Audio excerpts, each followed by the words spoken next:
દરેક વાલીઓ અને વિદ્યાર્થીઓ માટે આંખ ઉઘાડનારો આ કિસ્સો છે જે અમે આપને બતાવી રહ્યા છીએ। કોલેજમાં પ્રવેશ મેળવો તો યુનિવર્સિટી કોલેજ ચેક કરી લેજો।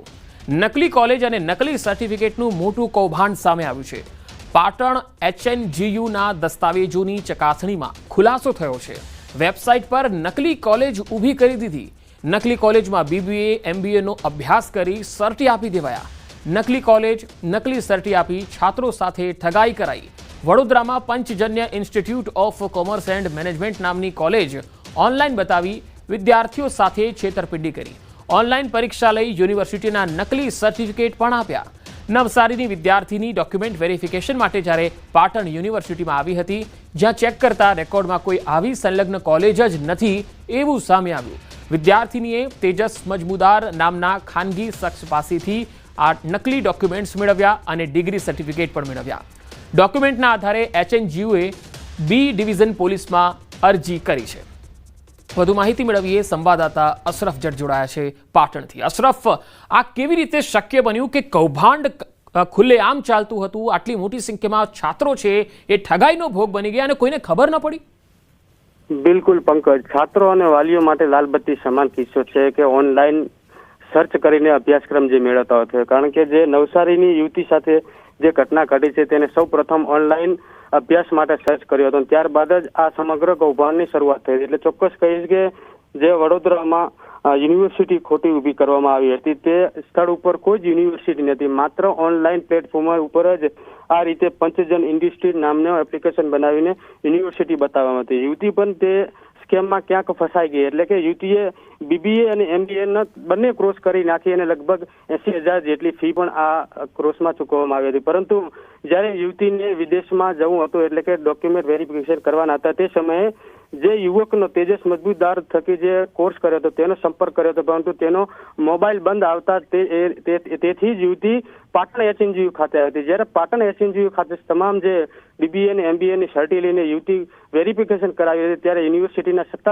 સત્તાધીશોને ધ્યાને આવ્યું કે આવી યુનિવર્સિટીને સંલગ્ન કોઈ કોલેજ જ નથી। એટલે યુનિવર્સિટીમાં આવી કોઈ કોલેજ છે નહીં। જે સર્ટી છે યુવતીને આપવામાં આવી તે સર્ટી ક્યાંક ડુપ્લિકેટ એટલે કે ખોટા છે। એટલે યુવતી સાથે ફ્રોડ થયો। એટલે યુવતીએ યુનિવર્સિટી બાદ જે જગ્યાએ કોલેજ બતાવી હતી વડોદરાની તે સ્થળ ઉપર તપાસ કરવામાં આવી। જે ઓનલાઈન જે કોલેજ બતાવી હતી તે સ્થળ ઉપર કોઈ કોલેજ નામ નહોતું, માત્ર ગેમિંગ ઝોન હતું। એટલે કે યુવતી સાથે જે ઓનલાઈન અભ્યાસ કરવાનું હતું તે ભારે પડ્યું હતું અને જે બંને ક્રોસો કર્યા હતા, બંને ક્રોસોની સર્ટી ડમી જાહેર થઈ છે। એટલે કે સમગ્ર મામલે HNGUએ પણ B ડિવિઝન પોલીસ ખાતે અરજી આપી છે કે સમગ્ર મામલે તપાસ કરે। કારણ કે HNGUના નામની જ સર્ટી યુવતીને આપી, એટલે કે HNGUના સર્ટીનો ખોટો ઉપયોગ કરે છે તે બાબતે HNGUએ B ડિવિઝન પોલીસ મથકે ફરિયાદ આપીને તપાસ કરવાના અરજી કરી છે। એટલે મહત્વની વાત છે કે પંકજ, જે રીતે ઓનલાઈન સ્કેમ ચાલી રહ્યો છે તેમાં અભ્યાસક્રમના નામે પણ હવે ક્યાંક ઓનલાઈન સ્કેમ થાય છે। ના માત્ર કોઈ શાળા, પરંતુ અહીંયા તો આખી યુનિવર્સિટી ખોટી ઊભી કરવામાં આવી છે અને એક માત્ર યુવતી છે કે અન્ય પણ આવી યુવતીઓ સાથે શિક્ષણના નામે સ્કેમ થયું છે તે તપાસનો વિષય છે પંકજ। અશરફ, તો યુનિવર્સિટીના કુલપતિ તરફથી કોઈ સત્તાવાર નિવેદન આપવામાં આવ્યું છે અને વિદ્યાર્થીઓને કોઈ સૂચના જારી કરાઈ છે કે કેવી રીતે એલર્ટ રહેવું?